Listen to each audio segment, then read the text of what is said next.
Good afternoon, dear colleagues.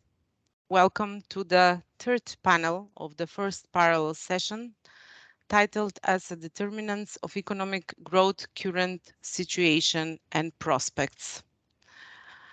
I am Elisabeta Jambaska, professor at the Institute of Economics, and I will be moderator of this panel.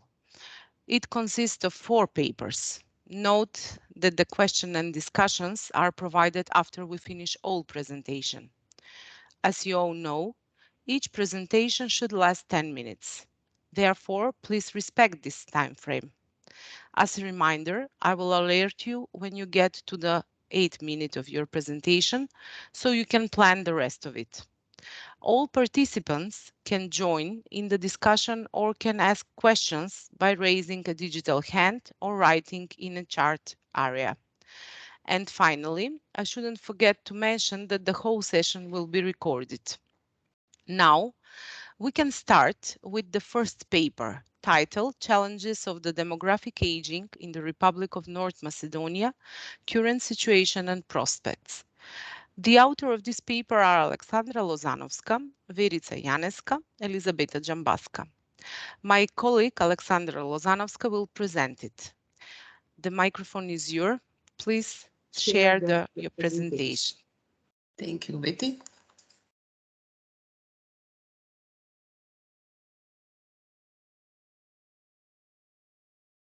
You can see, as I hope, the presentation. Yes. Okay. Good afternoon, everyone. It is a great pleasure to be part of this conference as a host from the Institute of Economics and as a participant to present a paper, a research. The aim of our paper is to identify the manifested changes in the period 2002-2021 and current situation related to population aging and basing functional contingents of the resident population in North Macedonia, then the main challenges in terms of demographic and socioeconomic development on mid and long term, as well as the areas in which consistent policies should be developed. According to 2021 census data, total resident population in North Macedonia amounts more than 1.8 million inhabitants, that is 9.2% less than in 2002.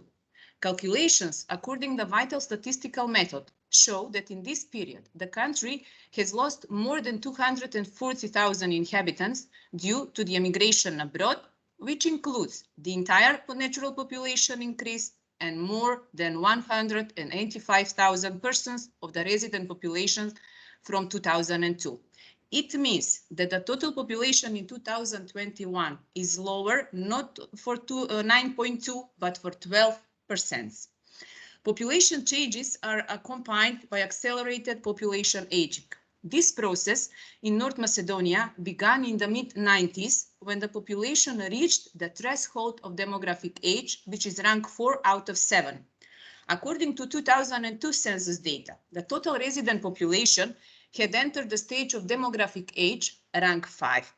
Today, the resident population is in the stage of deep demographic age, which is rank 6 out of 7. Accelerated demographic aging in the last 2 decades is complemented with great and very unfavorable changes in the basic functional contingents of the population in North Macedonia. They indicate that in 2021, compared to 2002, the number of children is lower by 150,000 persons. The number of young people for 154,000 and of working age population for about 171,000 persons. Equally unfavorable are the changes in the reproductive base of the population. The number of female fertile population today is lower by 112,000 persons and of women on optimal reproductive age for 57,000. At the same time, great increase of older population and progressive demographic aging of these contingents has also happened. The great decrease of the resident population in the country mainly is caused by the intensified permanent emigration abroad, which in the last 2 decades took on the character of an exodus. The available data of international organizations shows that in 2020, the number of Macedonian citizens abroad amounts almost 700,000 persons, while the share of children born abroad in relation to the live births in the country reached more than 25%. Since 2015, the impact of natural increase on the population growth has been increasingly emphasized due to its declining trend, as well as its negative sign from 2019, caused by a large mortality increase. In the last 2 decades, the changes of the working age population are most emphasized for the young population, 15 to 29 years. It means serious decline in the inflow of new generations of working age population and young labor force, as well as their intensified demographic aging, which should be expected to continue on mid and long term. The available human resources are and will remain a key factor for the economic development of the country. The demographic aging implies significant changes and challenges in terms of lack of labor force and rising mismatch of the labor market supply and demand. They can be seen in two segments. Firstly, the shrink of the new generations who will enter the educational process will result in smaller number of skilled and educated working age population. Secondly, the aging of the existing labor force is reducing the opportunities for absorption of new knowledge and skills necessary to raise the level of human capital. In the period 2002-2021, the population aged 65 plus increased by 47.5% and was complemented by significant changes in its age structure due to a great increase in the age group 75 to 84 years and to more than double number of persons aged 85 plus. The increase of the population aged 55-64 shows that this trend will be even more pronounced in the next decade. The current unfavorable demographic situation is implying numerous consequences related to the demographic and socioeconomic development of North Macedonia on mid and long term. In these circumstances, the country is facing three major challenges related to the enormous decrease of the resident population, the decline of the young working age population, as well as the rapid growth and aging of the elderly population. Each of them is equally complex and requires great attention and comprehensive activities of the country. Population Census 2021 confirmed that emigration abroad is a key determinant of large and very unfavorable demographic changes in North Macedonia. This is recognized in the resolution of the migration policy for the period 2021-25, where one of the strategic goals is to reduce the intensity of permanent emigration abroad, with special focus on persons with high level of education through continuous addressing of the reasons for their emigration. At the same time, it is necessary to mitigate the rapid and sharp decline in natural population increase, mainly determined by the large mortality growth, which in the last years has reached historically the highest level. Urgent and consistent action is required for both components of the natural population increase. Rising fertility and live births in the country should be achieved in the circumstances of a narrowed reproductive base of the population through strong support of the family and fertility. Great attention for reducing the growing mortality should be also devoted through comprehensive preventive activities of the health system. In current situation of the working age population decrease and lack of labor force, the attention of the country should be focused on reforms in all levels of educational process in order to meet the labor market needs, support of the lifelong learning process and continuous skill improvements of the employees, investments in new technology and digitalization, as well as providing necessary labor force skills, adjustment of the labor market programs, creation of flexible labor market policies, and providing job security. Also by retention of young and educated labor force in the country through appropriate talent management. At the end, it is necessary to promote a new management style and organizational culture. The significant increase in the number of older population imposes a burden on the sustainability of the pension system in the country. It will be a big challenge, particularly in terms of decrease of the young working age population and unfavorable situation on the labor market in Macedonia. At the same time, there is a need to adapt the healthcare system to the growing number of old population. a current and expected change in the demographic profile of the older population implicates serious challenges for the social care of the elderly persons, particularly related to the capacities for their institutional accommodation and implementation of different forms for non-institutional care. At the end, we can conclude that complexity and mutual conditioning of the above elaborated challenges associated to the accelerated population aging imposes need for wide-ranging and coordinated activities of the country on mid and long term. The serious impacts of the current unfavorable demographic situation in North Macedonia require creation of comprehensive strategy for the family. It should include all relevant aspects related to promoting the position and sustainability of the family, strengthening the role of the marital community, increasing the quality of childcare, better educational system, increasing the employment and living standard, improving health and social care, enhancing family support, including care for older family members, etc. Improvement of the conditions in all these areas should also contribute for decrease of the emigration abroad and for mitigation of its consequences. Thank you.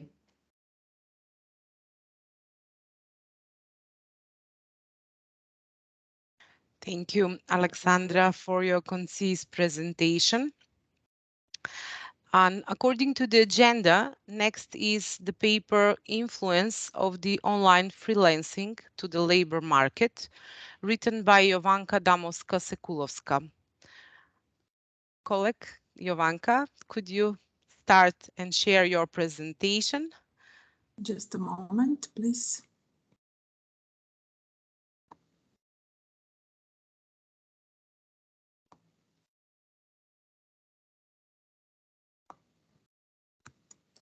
Is it okay? Yes, we can see it. Okay, thank you very Please, much. Please, okay. Respected host, respected attendance of the conference. At the beginning, I would like to congratulate on the anniversary. And at the same time, I would like to wish you to have many more anniversaries and a lot of academic and research success in the future period. Okay, at the beginning, I would like to actually to mention that my research referring to the to one area which is changing tremendously in this period, that is the influence of the online freelancing to the labor market.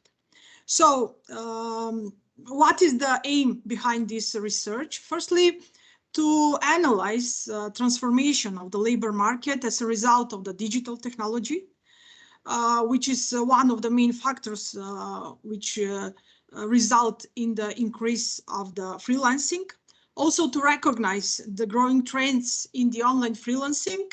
And finally, through one primary research, we are going to see what are the economic, social, demographic, and motivational aspects behind online freelancing. Okay, we are all aware actually that the way that we work today is changing profoundly. So we know that a lot of new jobs actually emerge.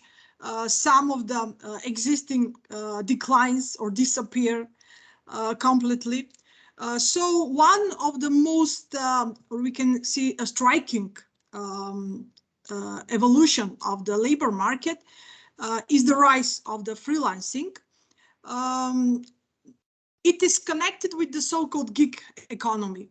We, if we like to see what is actually the gig, the term gig or the gig economy, we can see that actually this term is appearing when the economy encounter with some type of crisis.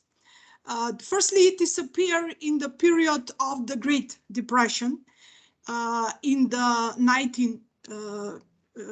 20s of the 20 years of the 20th century, where actually a group of musicians perform single performance of some music actually performances. So after that, we can see that the gig economy start to develop after the great financial crisis in the beginning of the 21st century, and we can see that actually one of the prerequisites why this phenomena is growing rapidly is actually the development of the ICT technology. So today we can talk actually that the ICT adoption or the adoption of the digital technologies start to transform the whole labor market globally. We can talk about that. How? Firstly, we can see that a lot of people start to remote globally on that global labor market. They are not locked in one space or in one actually area, but they can provide their professional skills around the world. Also, we have transformation from the full-time to temporary. Actually, one of the main characteristic or feature of the freelancing is actually the flexibility. So the freelancing enables people to be flexible in the exercising their job activities. And normally, the third, we can say, issue is connected to the so-called project occupation, from the permanent to casual actually occupancy, or people start to work on individual projects which provide them some type of salary or payment. So behind actually this transformation, we can find out the digital technologies.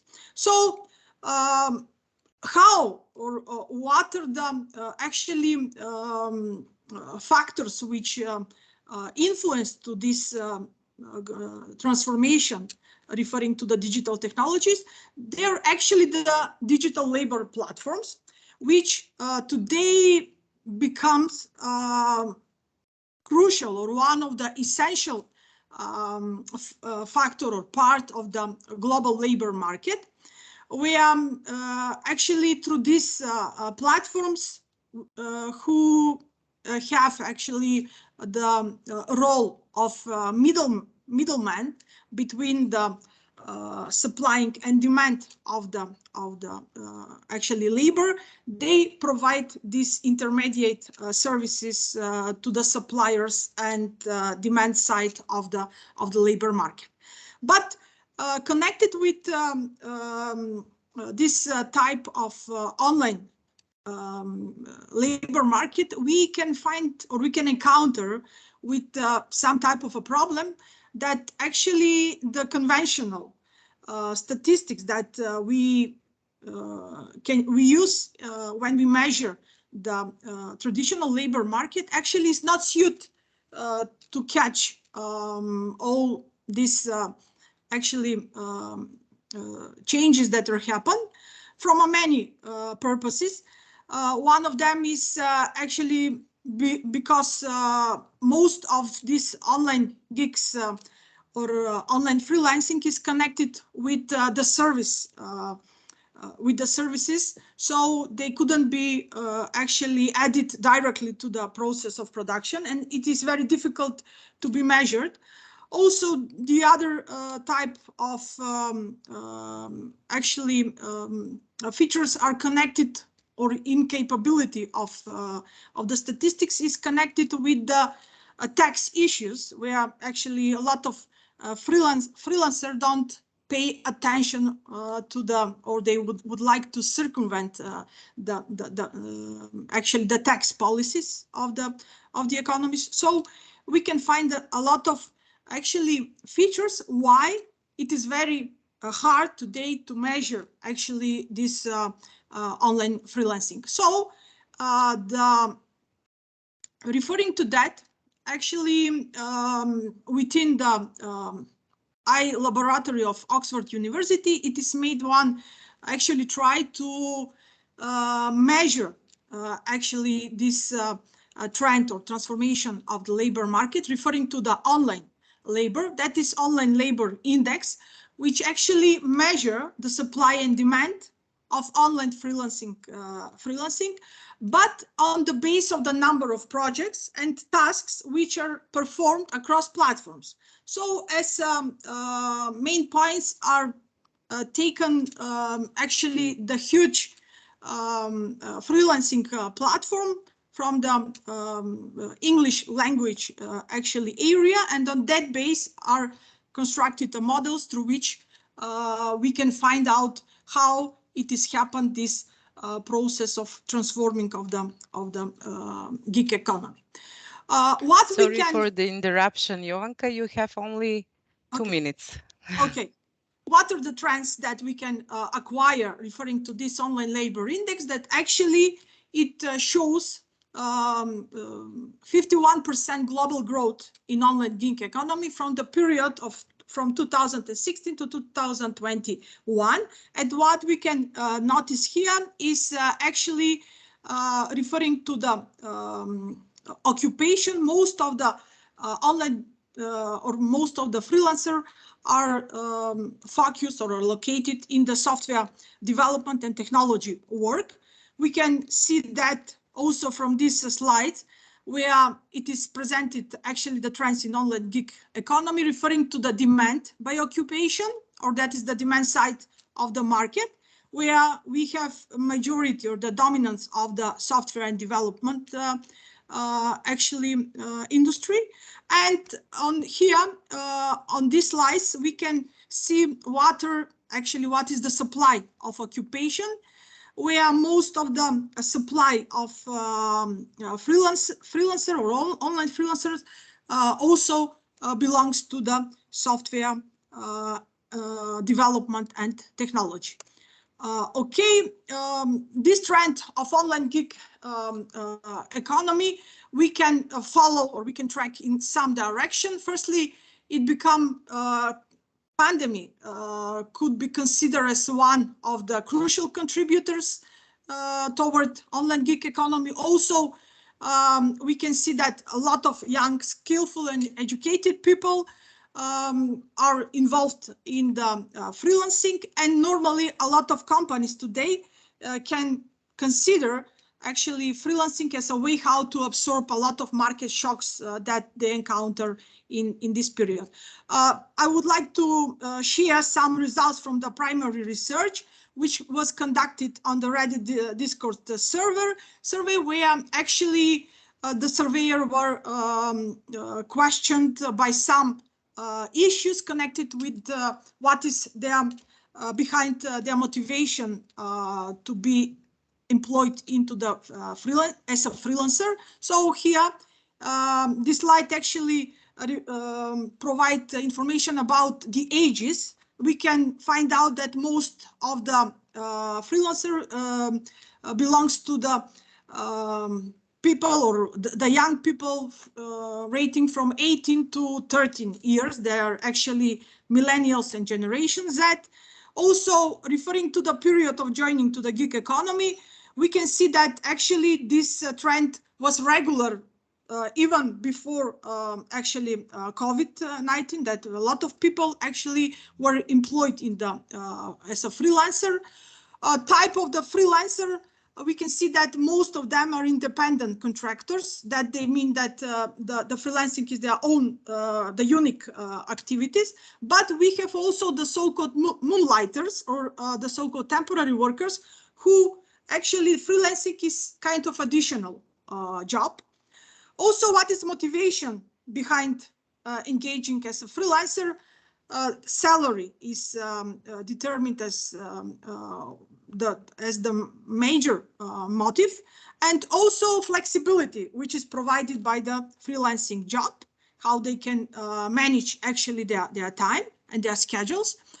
Also, it was research the concerns related to the freelancing, where I can identify two of them.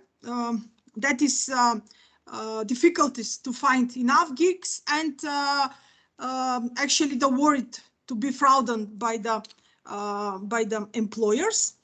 Also, referring to how easy it is to adapt to the remote sorry working. to interrupt, Jovanka. It is a very interesting presentation, but we already passed your time for the presentation. Just a and conclusion. We have go to the conclusion fast, please. Okay, I can stress from this research actually that we can use a lot of secondary, and we can use the primary research to get insight into the gig economy. Also, transformation of the labor market is reality, and we couldn't go back because it is a new value in the labor market. And due to the primary research, I can also stress that referring to this mode of working, also the policymakers should pay attention to provide more sure environment to the freelancer in which they are going to be more sure, and they're going to make their job for which they are skillful. Okay, thank you very much.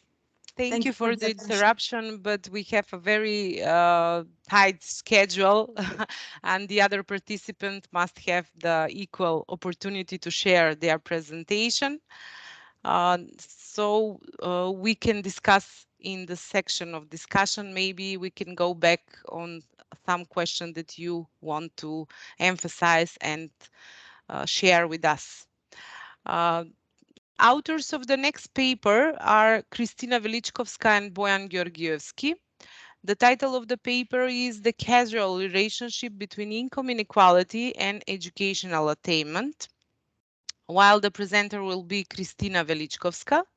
Kristina is here, is ready to share her presentation. Yes. Please, you can start with your presentation.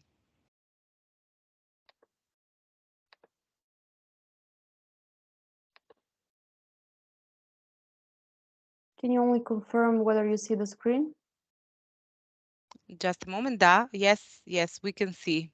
Okay, thank you. Good afternoon, everyone, from my side as well. Thank you for this opportunity to present my research on the topic of the causal relationship between income inequality and educational attainment, prepared with Professor Bojan Georgievski. First, a short introduction of the topic. The rising income inequality over the recent decades is a growing concern for policymakers worldwide and has received increasing attention from both economists and in public debate. Rising inequality has been attributed to a range of factors, including educational inequality. On the other side, unequal opportunities in education are also one of the factors contributing to income inequality. The economic theory states that all things being equal, a rise in educational attainment would lead to a rise in income inequality. However, in practice, we can see from the literature that this is not always confirmed. Therefore, this paper will investigate whether the educational inequality can explain income inequality across countries, but also whether income inequality explains educational attainment. It's a vice versa relationship. The panel of the countries included in the analysis are the 37 OECD countries, while the period of observation are the last two examinations of the PISA testing, that's 2015 and 2018, having in mind that the PISA testing is done every 4 years. This year is the next one. The problem definition, in short, it is a well-known fact that there is a strong and positive relationship between education and income, first of all. But when it comes to the relationship between income inequality and educational attainment, these things are not always evident. So on one hand, rising income inequality could stimulate education investments by increasing the return on investment. And as a consequence of increasing returns, TOPL 1997 observes a faster skill accumulation. And this increase in skill supply could potentially help to offset the rise in inequality. This is on the one side, but on the other side, increased income inequality has an effect on the resources available to households to pay that education. And according to the intergenerational theory, liquidity constraints and family history, as we know, may prevent people at the bottom of the income distribution from investing in education, which means that the same segment of the population with generations will be stuck in the low levels of education and therefore income for many future generations. So the significance of this study and the aim of it is to add to the body of knowledge on this subject by incorporating more recent cross-sectional data from multiple data sets into a single model that attempts to explain the relationship between income inequality and educational attainment. There are of course few limitations here. For example, in a multiple linear regression model like this one, reducing the omitted variable bias, including more variables or refining the variables, can result, of course, in a more concise results. And for this reason, for future references and for future research, it is recommended to maybe introduce some other variables in the model, which will improve the accuracy of the results. Another limitation is that the model faces a lack of available data for two countries, for Mexico and New Zealand for 2015. The Gini coefficients are lacking, so the data from the following or the second year had to be applied. For example, in Mexico, I'm taking the study takes the 2016 as a Gini index, and for New Zealand 2017. The rest of the countries have no missing data at all. And a third limitation can be that adding more observations, of course, and refining the variables will improve the models in the future, because, as I said, the PISA is a little bit limiting this, having in mind that they are publishing every 4 years. So with the new PISA testing, we will have higher number of observations, and research will be more accurate. The research question that this study aims to answer is there a causal relationship between income inequality and educational attainment in the OECD countries? And there are 4 research hypotheses in bivarial in the direction. We have educational attainment, which did not affect income inequality in 2015 in the OECD countries. Same for 2018, and then vice versa. Income inequality did not affect educational attainment in 2015, and then in the 2018 in the OECD countries. The literature review has, although it is limited, it has taken 2 approaches, macro and micro approach on this. The macroeconomic approach analyzes the more general relationship between inequality and growth, and considers education as a key factor to increase the growth. And here I have named some of the studies which have made a significant contribution to the macroeconomic approach of this model. And then we have the microeconomic approach, which focuses more on the effect of family income on the children's outcome, and of course applies microeconomic approach to this topic. The literature provides contrasting results on the relationship between income inequality and educational attainment. According to more robust micro studies, the findings range from moderate to no effect of income on educational attainment, although the theory, as we know, states differently. However, when interpreting these results, one has to bring to mind that the causal direction can go both ways, and that the inequality affects the education, but also education might influence the inequality. The research methodology that this study uses is the research uses first secondary data taken from the Eurostat database for most of the studies, for most of the data, except for the data for North Macedonia, which are taken for the Gini indices from our state statistical office. And the educational attainment data are taken from the PISA database. For measuring income inequality, Gini indices will be used for the countries, and as we know, this is a popular summary measure of the degree of inequality, and ranges from 0 in the case of perfect equality to 1 in the case of perfect inequality. And for measuring educational attainment, the latest PISA scores will be used. Empirical methods will be used to show the relationship between the variables, and in order to measure the educational attainment results from the PISA dataset will be used from the last 2 examinations, 2015, 2018. Gini coefficients for these two countries will be taken in for comparison as well.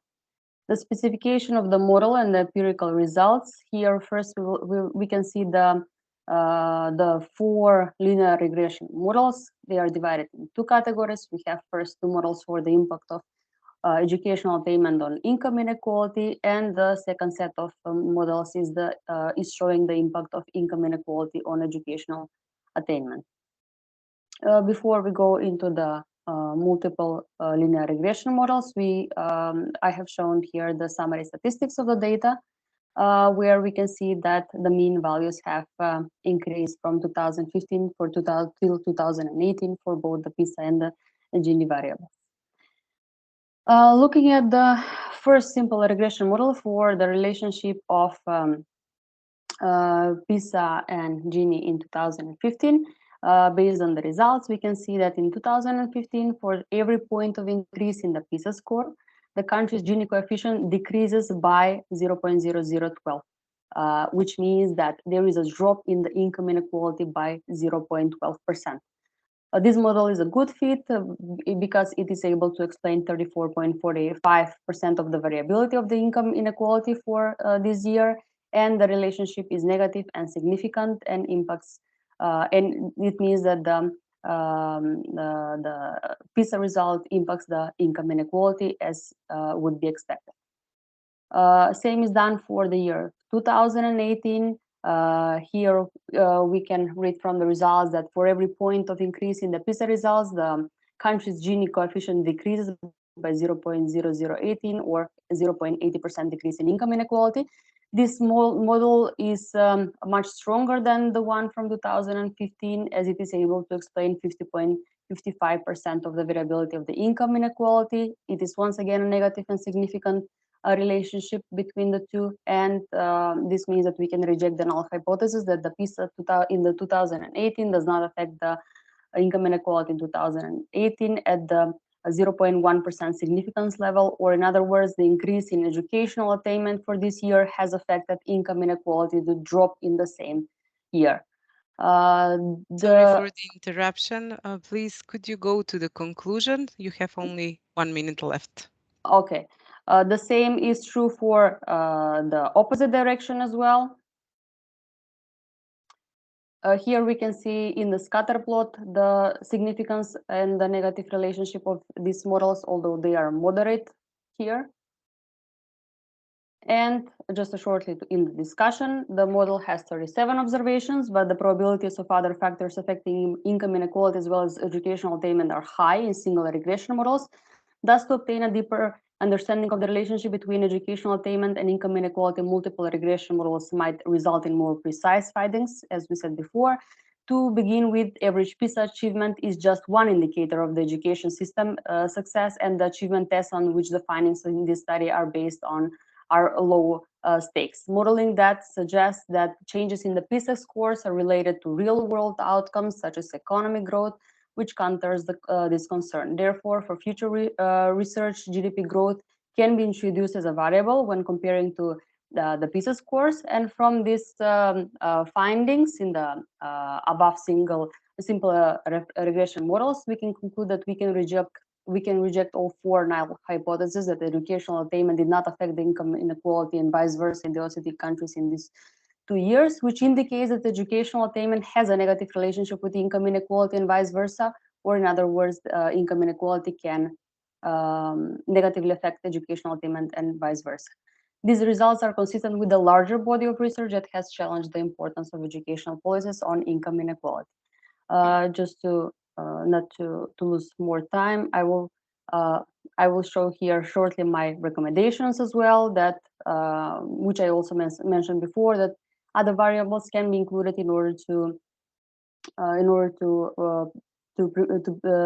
to the accuracy of the model, and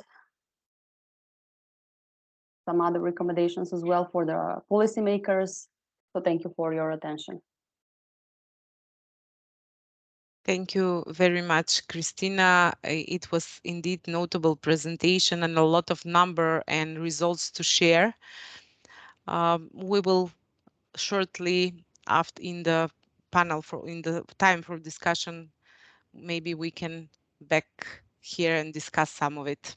Thank you very much. The last paper in this panel is titled, Does Public Expenditure on Education Promote Economic Growth? Evidence from the Republic of North Macedonia. It is written by Katerina Shapkova-Kocevska, and it will present it. Katerina, you can start your presentation, please. Thank you very much, dear Professor Jambaska. I hope it's fine with the PowerPoint. Yes, we can see it. Thank you very much. Dear attendees, dear speakers, dear guests, it is a pleasure being here today. My name is Katerina Shapkova-Kocevska. I come from the Faculty of Law Justinianus Primus in Skopje, and today I'm going to discuss, to present my research on public expenditure for education. Does it promote economic growth? With focus on the case of the Republic of North Macedonia. In the beginning, I would not speak a lot about the link between education and investment in education and economic prosperity, since it has been said a lot in this panel and in the previous panels. The economic science has already established the link between education and economic prosperity, meaning that investing in education allows workers to improve their skills, competitiveness, and productivity, leading to investment in human capital, which on the other hand is a very stimulating factor for economic prosperity. Having this in mind, many countries worldwide has decided to opt for policies and options to stimulate investment in education in order to stimulate economic growth. So today I'm going to discuss a little bit more about this. Does investment in education, public education, can somehow be correlated to economic prosperity, with focus on the Macedonian case. The body of literature is not limited, so it has already been written a lot on this topic. From my research, what I can conclude is that we have different types of studies that tackle this question. We have national studies on for a certain economy, national based, or we have studies that concern different groups of countries, so panel data.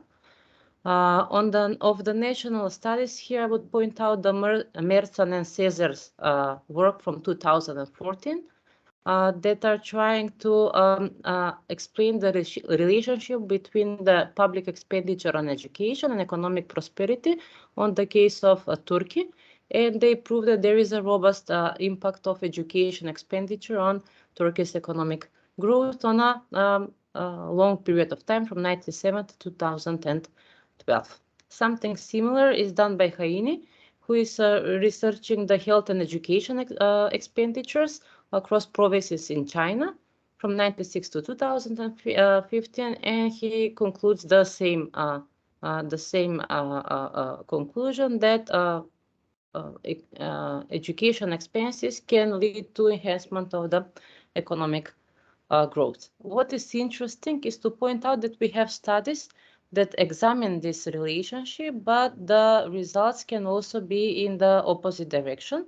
So one of the most recent work published by Suvarandu, Alhamdi, and Nurvanto from 2020, they examine the relationship between public expenditure on education and economic prosperity in Indonesia.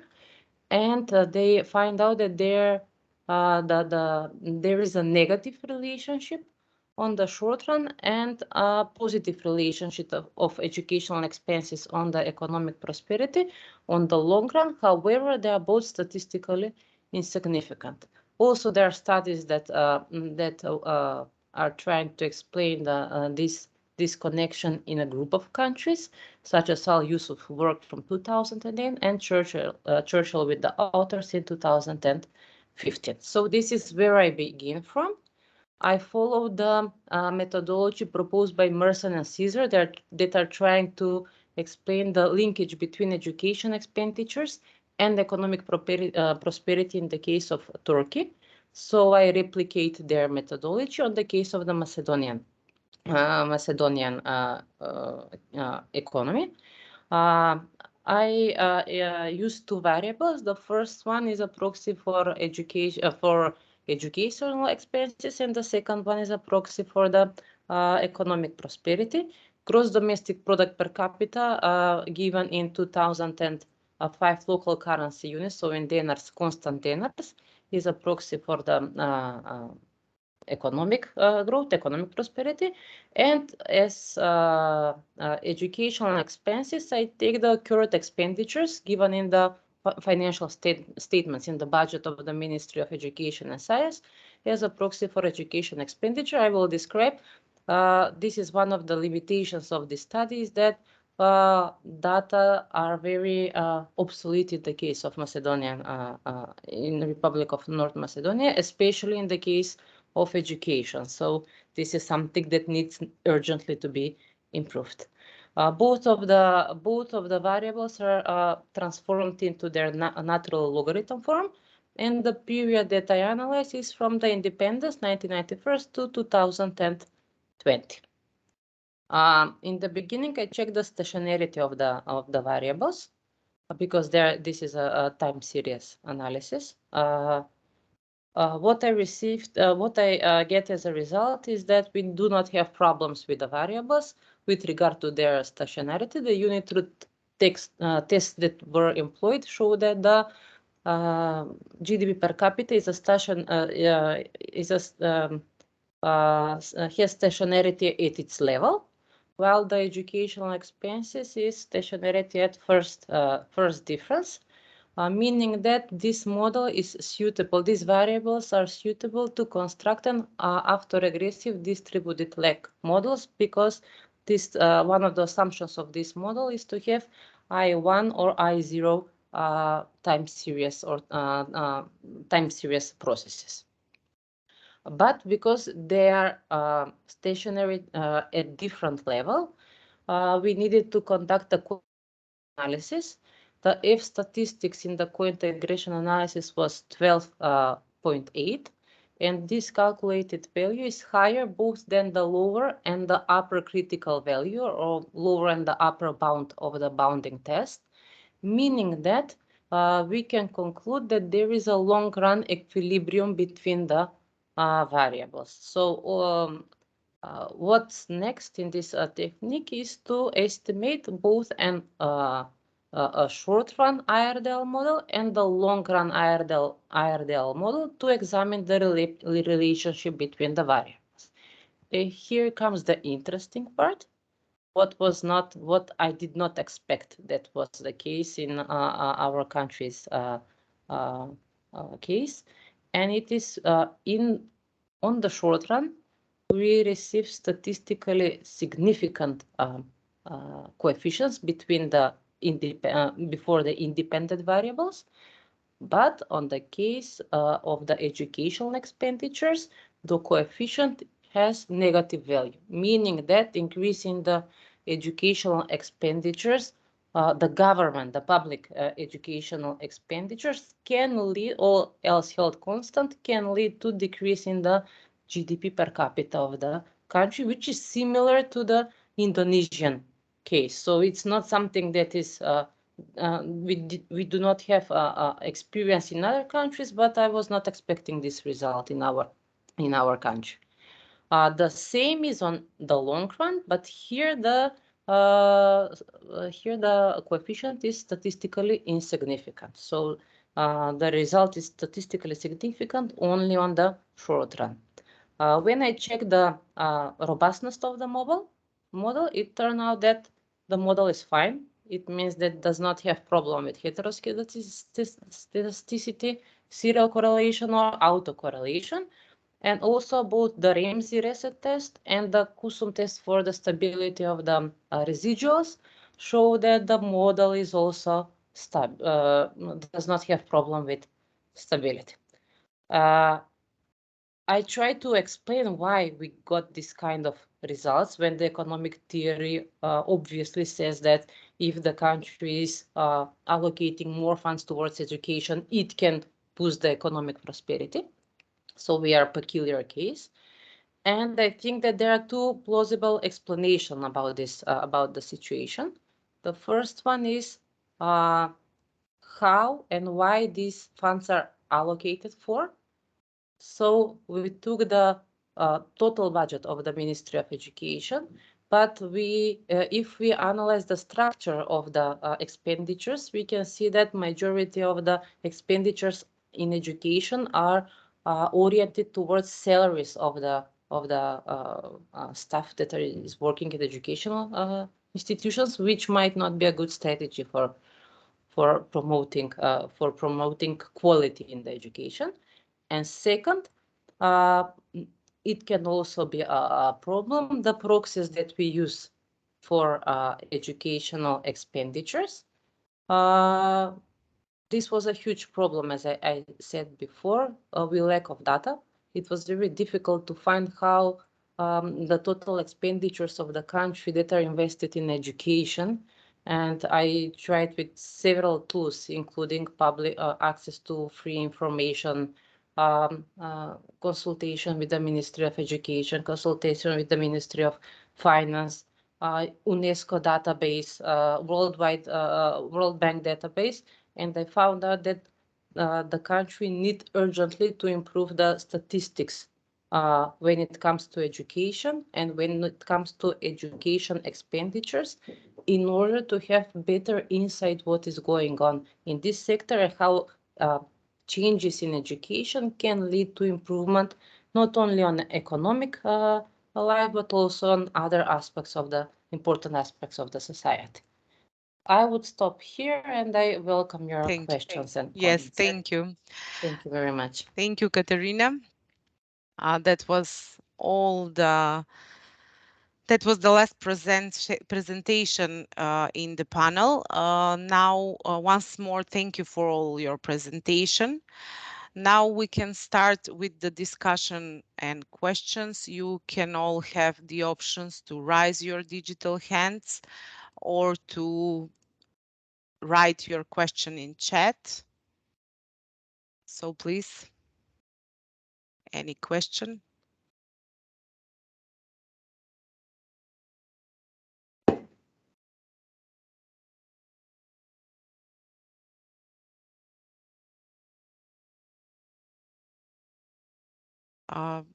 You're welcome, Katerina. Yes, thank you very much. Professor, I would like to ask Kristina Velichkovska. It was very interesting. I enjoyed her presentation. I was wondering if you have, because you use PISA testing as a proxy for educational attainment, but also there are other sources that are describing educational attainment. I'm not an expert in the field, but I know that in the World Bank, UNESCO educational department is publishing data on educational attainment. So I was wondering if you have tried these alternative measurements for educational attainment to check the linkage between them and the income distribution, and have you got similar or different results compared to your research? Thank you, Professor Katarina. I really did also enjoy your presentation as well and your research. I don't know if you can hear me well. Everything is freeze? Yes, we can hear you. Yes? Okay. So why did I choose first PISA testing as a proxy for educational attainment? Because this is the period that the high schools now are conducting the PISA testing and it's all over the news. So I just wanted to do something which is actual in the moment, and maybe to confirm my research when we have the new data of the PISA testing, because I hear from the high school teachers that they are not very optimistic of what they are going to be. So I just am really motivated to see what's going on once they publish them. As for other proxies for educational attainment on the World Bank, I haven't done that a research still, but I'm really interested in the topic, and I would like to, of course, prove this point by repeating the model with other variables as well. Maybe something else for another proxy for income inequality as well, because apart from Gini, we know we have others, other indicators which are showing income inequality. So I'm glad to repeat the research on those as well. Thank you for the question. Thank you all. Do we have another question? Maybe in chat? No? I would like to call Jovanka Damovska-Sekulovska. I would like to ask her something, if he is still here. Yes. Yes, because you have a very long presentation, but it was very interesting and you have a lot of things to share with us. I have one question for the discussions. Do you think that Macedonian labor markets, or to be more concrete, the Macedonian companies, are ready for this type of employment, and what is necessary to be done to accelerate its development? Because the freelancing, it's, as you said, new and very attractive, and your result shows very interesting findings that people are interesting to participate and have to participate in freelancing. Yes, thank you for the question, dear professor. From the actually international experience, most of the companies, according to one survey which was conducted by the World Economic Forum, actually more than 80% of the companies provide or express commitment to reorganize or to transform to the remote working. It is a very valuable data. So our companies here, actually, they should, most of them, firstly, they should be prepared. They should express commitment to employ freelancers, and normally the legal environment also could be one of the motivation which will on some way induce or pursue domestic companies to start to employ, because according to the actually a survey, only 9% of the surveyor are involved in the national project, which is very small amount. Very low amount, yes. Of people. So we can actually focus our efforts toward actually changing the attitudes of the companies, that we possess actually skillful young people who can be employed in this type of works, and also the legal environment should contribute to that in that direction. And normally also young people should be on some way motivated to acquire. Probably the payment could be one of them. Also assurance that they can obtain from the local companies, and it will contribute a lot to the whole labor market and to the employment. And normally a lot of actually young people can find their first job in the freelancing. On the other hand, also freelancing is very attractive to the companies, because a freelancer are always try or are eager to be trained. They always try to be actually training in some new technologies, some new type of tasks. Also, I'm going to, especially in the software development, where they training through the whole process of working, and because it is a very changing material. So it is a good question, and actually our companies should think about in that direction to attract domestic, especially younger people. And also I would like to stress that in many actually West countries, a lot of people before the process of retirement. It is a kind of a shift period from the retirement to the retirement actually age, where they start to make this type of freelancing job. And after or during the process of retirement, a lot of people They are active. yes, they are active. They are active. So yes. In this case, it could contribute to the so-called silver economy. Yes. So Thank you. that's Thank you. Thank you for your answer. thank Dear you very much. colleagues, thank you for your participation on this panel. At the end of this panel, based on the 4 papers presented and your discussions, we can conclude that all papers were treating different but important and related aspects and determinants for the economic growth. Those, if we begin with the first paper, which was dealing the demographic aging of the population, which is one of the main factors for the economic development, continuing to the situation of the labor market and freelancing, no less important for the economic growth, to the significance of the educational process and the expenditures necessary for its quality. So we can all agree that all these aspects should be taken into the consideration when discussing how to accelerate the economic growth in the Republic of North Macedonia. I hope that you had a chance to get new and interesting findings from the papers which were presented here.